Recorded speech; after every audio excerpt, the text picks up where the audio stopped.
오늘은 한국조차 놀란 미국의 발표에 일본이 완전히 초토화돼버린 상황, 최종 승리자는 결국 한국이다와 역사상 이런 일은 처음인 듯에 대해서 말씀드리겠습니다.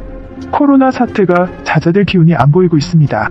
지난 15일 WHO는 세계 코로나 하루 확진자가 29만 4천 명으로 역대 최대를 기록하였다고 전하였습니다. 한국의 확진자도 이날 279명을 기록하면서 다시 재확산이 일어나고 있다는 불안감을 높이고 있습니다.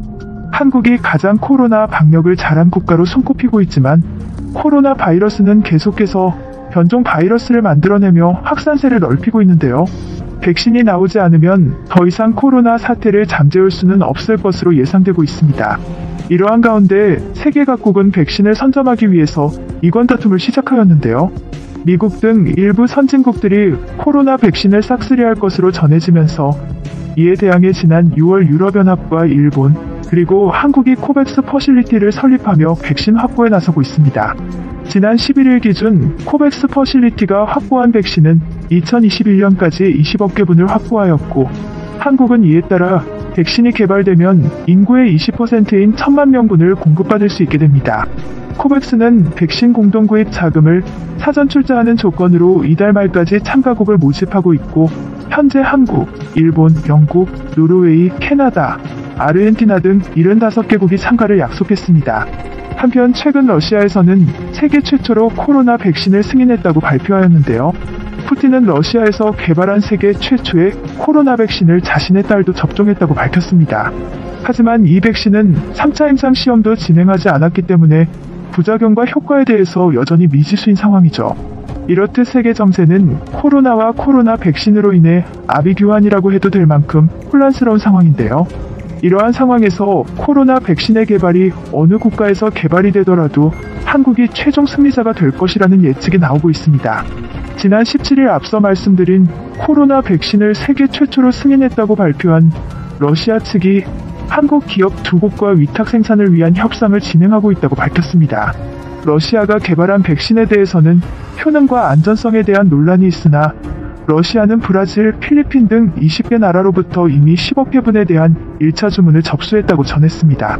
러시아 국부펀드인 직접투자펀드 RDIF, 키릴 드미트리예프 최고경영자는 최근 인터뷰에서 한국의 대형 바이오 회사 2곳과 위탁 생산을 논의하고 있다. 러시아 외의 나라에 공급할 백신은 생산을 다른 나라 기업에 맡길 수밖에 없는데 한국이 이를 수행하기에 적합한 아시아 허브라고 생각한다고 말했죠. 러시아뿐만 아니라 다른 국가에서 개발 중인 백신 또한 한국을 주요 생산처로 꼽고 있는 상황인데요.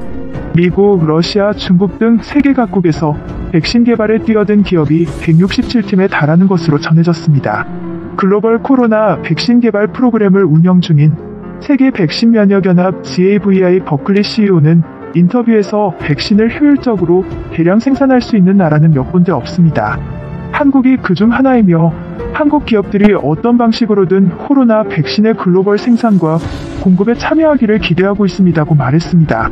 이미 한국은 러시아뿐만 아니라 아스트레제네 옥스퍼드대 팀과 미국의 노바백스는 SK바이오사이언스와 코로나 백신 위탁 생산 계약을 체결한 것으로 전해졌습니다. 이에 GAVI 버클리 CEO는 우리는 한국 바이오 회사 여러 곳과 경험이 있어 한국만큼 좋은 백신 생산 시설을 갖춘 나라는 드물다는 것을 알고 있다. 백신 생산은 고도의 중앙 집중화된 기술을 필요로 하며 이를 수행할 수 있는 나라는 손꼽을 정도인데 한국이 그중 하나다. GAVI는 기꺼이 백신 개발사와 한국을 연결해 효율적인 코로나 백신 생산을 도울 계획이라고 말하였습니다. 다음으로 한국조차 놀란 미국의 발표에 일본이 초토화된 상황에 대해서 말씀드리겠습니다. 지난 15일 도널드 트럼프 미국 대통령은 트위터에 제2차 세계대전에서 미국이 일본에 이긴 지 75주년 된 것을 기리는 동영상을 올렸습니다. 8월 15일은 한국에서는 광복절, 일본에서는 종전일, 미국에서는 일본을 상대로 한 전승기념일로 불리고 있습니다. 트럼프 대통령이 올린 동영상은 미국 하와이 진주만에 있는 애리조나함 추모관에 입장하는 장면으로 시작하는데 이 애리조나함은 1941년 일본의 진주만 공습으로 침몰하였고 미국이 2차 세계대전에 참여하게 되는 계기가 된 사건입니다. 이후 애리조나함 추모관에서 퇴역한 함선은 미추리함을 보여준 뒤 75년을 거슬러 1945년 9월 2일 일본에서 발생한 항복 조인식 현상을 보여줍니다. 1945년 8월 15일 일본은 미국 등 연합국의 무조건 항복을 선언하였고 이로부터 18일 뒤인 9월 2일 항복문서 조인식을 실행하였습니다. 이 조인식이 이루어진 곳이 지금은 폐역한 군함인 미주리오 함상에서 실시되었는데요. 당시 패전국인 일본 대표로는 외무장관 시게미스 마모루가 나왔고 그는 1932년 상하이 홍커우 공원에서 일어난 윤봉길 의사의 폭탄 투척으로 다리를 절단한 인물입니다. 그 때문에 항복문서 조인식 때도 의족과 지팡이에 의존하여 절뚝거리면서 등장하였습니다. 연합국을 대표해서 항복을 받은 이는 미 육군의 더글라스 메가더 원수였습니다. 메가더 원수는 연설을 통해 통탄스럽게도 일본은 근대화 과정에서 취득한 서구의 과학과 지식을 활용하여 억압과 인간을 노예화하는 수단으로 빚어냈다. 표현의 자유, 행동의 자유는 물론이고 사고의 자유마저 미신에 호소하고 무력을 동원함으로써 부인하고 말았다고 말하였죠.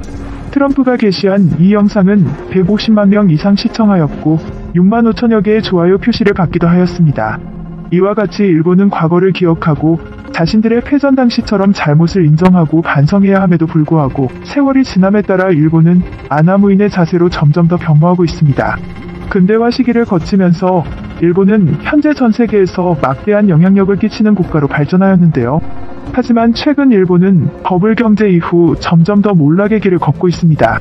이런 일본의 모습을 보면서 세간에서는 급격한 발전을 이룬 한국도 일본의 전철을 밟을 수도 있다는 이야기가 나오고 있습니다. 하지만 최근 일본 전문가는 한국이 일본의 실패를 따라가지 않을 것이다. 이는 한국인의 특별한 DNA 때문이라고 밝히기도 하였습니다. 피크재팬의 저자인 브래드 글로서머는 지난 11일 인터뷰에서 일본은 아베 총리의 장기 집권을 통해서 개혁이 전혀 이루어지지 않았다.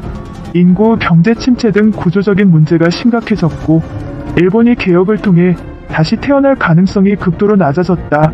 특히 젊은 세대가 이를 바라지 않기 때문이라고 말했습니다. 그러면서 그는 한국은 일본과 구조적인 상황에서 비슷하나 다른 점이 있다. 한국은 집권 세력을 견제하는 강한 대안 세력이 있고 또한 한국의 젊은이들은 대학, 직장 등에서 매우 야심이 크고 열심히 일한다는 점에서